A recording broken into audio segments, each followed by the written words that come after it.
विरोधियों से 4 कदम आगे का प्लान पहले से बनाकर शाह रखते हैं। वक्फ बोर्ड बिल पर जब अपनी पार्टी में घिर गए नीतीश कुमार, एक के बाद एक मुस्लिम नेताओं के इस्तीफों की लग गई लाइन। संकट में थे नीतीश कुमार, तभी दिल्ली से अमित शाह ने बनाया प्लान और पूरी कहानी बदल गई। लेकिन जो नीतीश कुमार कभी मोदी की जगह खुद प्रधानमंत्री बनना चाहते थे, क्या वो उप प्रधानमंत्री बनेंगे और ऐसा फैसला क्यों लेंगे? नीतीश कुमार दिल्ली जा रहे हैं तो फिर बिहार का नया मुख्यमंत्री कौन बने जा रहा है और शाह का वो फेवरेट बिहारी बाबू कौन है, सब कुछ इस खबर में आपको बताते हैं।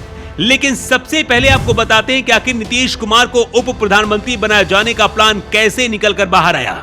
वक्फ संशोधन बिल के बाद जिस तरह से बिहार में बवाल मचा हुआ है, जेडीयू में इस्तीफों पर इस्तीफे गिर रहे हैं, क्या ये वजह थी या फिर तेजस्वी यादव का दबाव काम आया?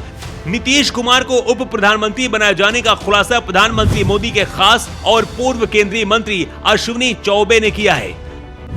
पूर्व केंद्रीय मंत्री अश्विनी चौबे ने कहा कि अगर नीतीश कुमार को उप प्रधानमंत्री बनाया जाता है तो ये बिहार को जगजीवन राम के बाद एक और बड़ा सम्मान मिलेगा, जो बिहार के लिए फायदेमंद और लाभकारी सिद्ध होगा। इसी साल बिहार में विधानसभा चुनाव है और चुनाव से पहले अचानक इस खबर ने बिहार की राजनीति में आग लगा दी है। लेकिन इसके मायने क्या हैं और अगला मुख्यमंत्री नीतीश के बाद कौन होगा, ये जानना बहुत जरूरी है। बिहार की राजनीति में मुस्लिम वोट निर्णायक भूमिका निभाते हैं और उन्हें दरकिनार करने का मतलब है सीधे सीधे आरजेडी को सत्ता की चाबी थमाना। जब से नीतीश कुमार ने वक्फ बिल का समर्थन किया है, उसके बाद से जेडीयू पार्टी के अंदरूनी हालात बद से बदतर होते जा रहे हैं। अब तक जेडीयू के 6 से 7 बड़े मुस्लिम नेता पार्टी छोड़ चुके हैं। नदीम अख्तर, राजू नैयर, तबरेज सिद्दीकी, मोहम्मद शहनवाज मलिक और मोहम्मद कासिम अंसारी जैसे नाम पार्टी के मुस्लिम चेहरे हैं, जिनके जाने का साफ संकेत है कि पार्टी का अल्पसंख्यक समर्थन खत्म हो रहा है। बिहार के सीमांचल और मिथिलांचल क्षेत्रों में मुस्लिम जनसंख्या 60% तक है। इन इलाकों में मुस्लिम प्रत्याशी बाजी मारते हैं और तकरीबन 20 से 30 विधानसभा सीटों पर इनका सीधा असर है। ऐसे में मुस्लिम वोट बैंक को छोड़ देना आत्मघाती साबित हो सकता है। भागलपुर, सिवान, गोपालगंज और बेगूसराय जैसे जिलों में भी मुस्लिम वोट गेम चेंजर साबित होते हैं। 2004 में जेडीयू से 4, 2010 में 7 और 2015 में 5 मुस्लिम विधायक चुने गए थे, लेकिन इस बार ऐसा होता दिखाई नहीं दे रहा है। इसकी एक वजह तेजस्वी यादव भी हैं, क्योंकि चुनाव से पहले तेजस्वी यादव ने ऐलान कर दिया है कि अगर उनकी सरकार बनी बिहार में तो वक्फ बिल बिहार में नहीं लागू होने देंगे।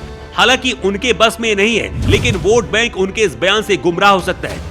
बिहार विधानसभा चुनाव में वक्त बहुत कम है, शायद इसीलिए शाह ने नीतीश कुमार को उप प्रधानमंत्री बनाए जाने वाला प्लान तैयार किया। पिछले कुछ महीनों में जब जब मोदी नीतीश कुमार की मुलाकात हुई, तब तब नीतीश कुमार मोदी के पैर छूते हुए दिखे हैं। इसे देखकर भी लगता है कि नीतीश कुमार अब मोदी को खुद से बड़ा मान चुके हैं। दूसरी एक और सबसे बड़ी वजह यह है कि नीतीश कुमार अब अपने बेटे को बिहार में लॉन्च करना चाहते हैं। दावा किया जा रहा है कि नीतीश को दिल्ली भेजकर चिराग को सीएम बनाया जा सकता है और चुनाव होने के बाद बिहार की राजनीति में लालू यादव के बेटे तेज प्रताप और तेजस्वी यादव को जवाब देने के लिए चिराग पासवान और नीतीश कुमार के बेटे निशांत कुमार को टक्कर देने के लिए तैयार किया जा रहा है। पूर्व केंद्रीय मंत्री अश्विनी चौबे ने गलती से सही लेकिन नीतीश कुमार को उप प्रधानमंत्री बनाने का खुलासा कर दिया है और इस खुलासे के बाद से ही बिहार में नया राजनीतिक बॉल शुरू हो गया है। सबसे बड़ा सवाल यही है कि नीतीश दिल्ली जाएंगे तो उनकी जगह बिहार में कौन लेगा? चिराग पासवान, मांझी या फिर सम्राट चौधरी या फिर कोई और चेहरा?